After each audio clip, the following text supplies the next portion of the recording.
Good morning, students. In the last class, we have learned that there are different food chains in the ecosystems, and in each food chain, 3 to 4 steps or trophic levels are present, and the energy is captured by the first trophic level, that is autotrophs. Which energy is captured? Solar energy is captured. This captured solar energy,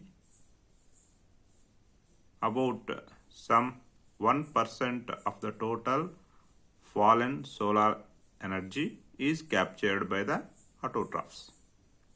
About only 1% of the total fallen solar energy is captured by the autotrophs, and this is utilized by them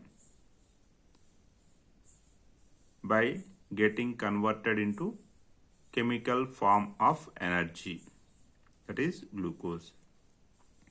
Using this chemical form of energy, the plant bodies are constructed, or the bodies of autotrophs are constructed. By eating these plant bodies, the bodies of herbivores are constructed, right?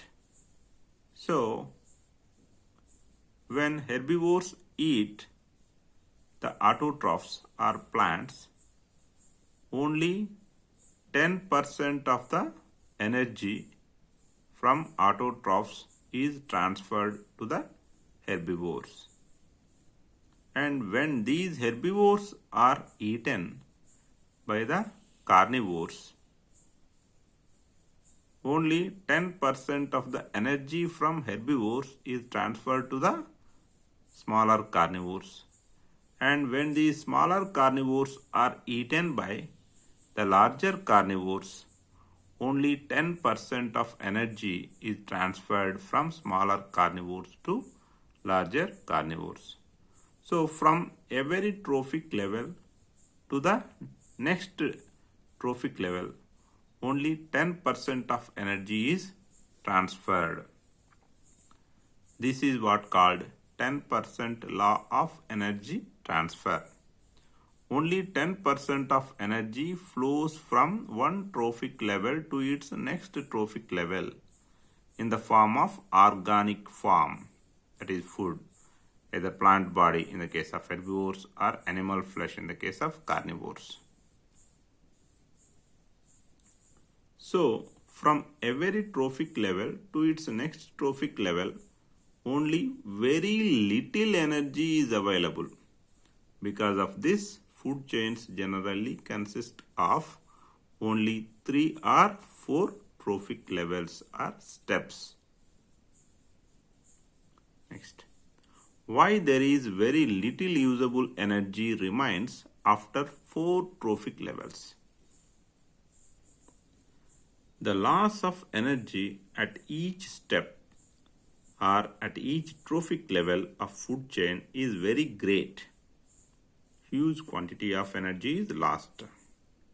So, very little usable energy remains after 4 trophic levels. Whatever the captured energy by the autotrophs, at every level only 10% is transferred from one trophic level to next trophic level.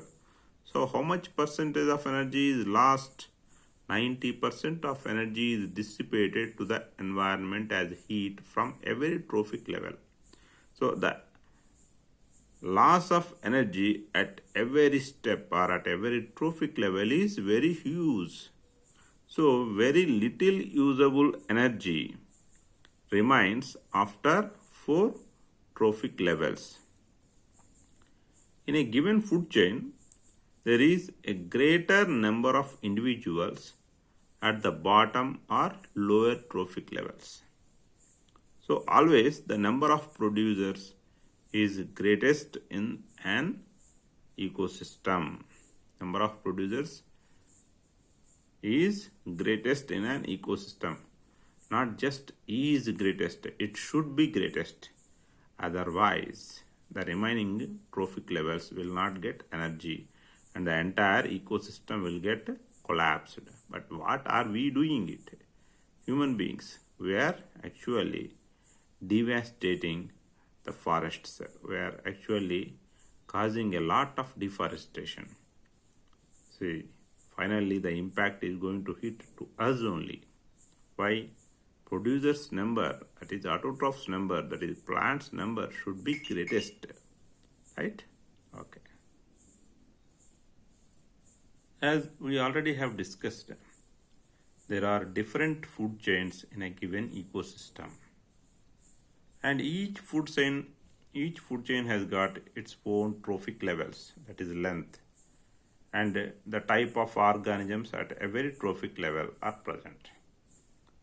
And every food chain is not going to be same with the other food chain. They are different.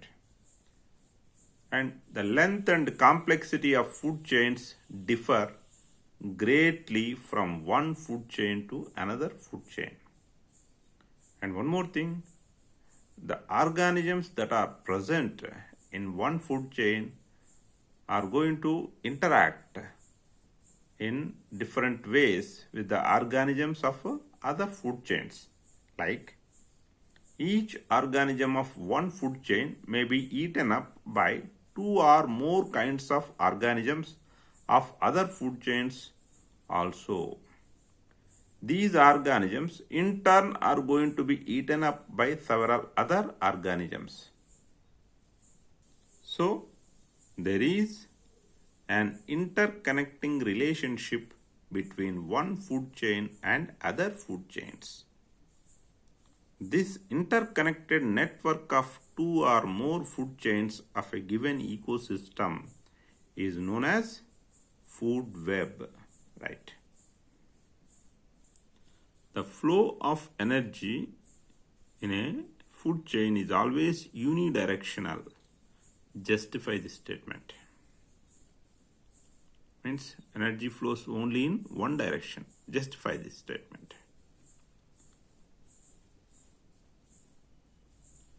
The energy captured by autotrophs does not revert back to the solar input. So, autotrophs capture solar energy.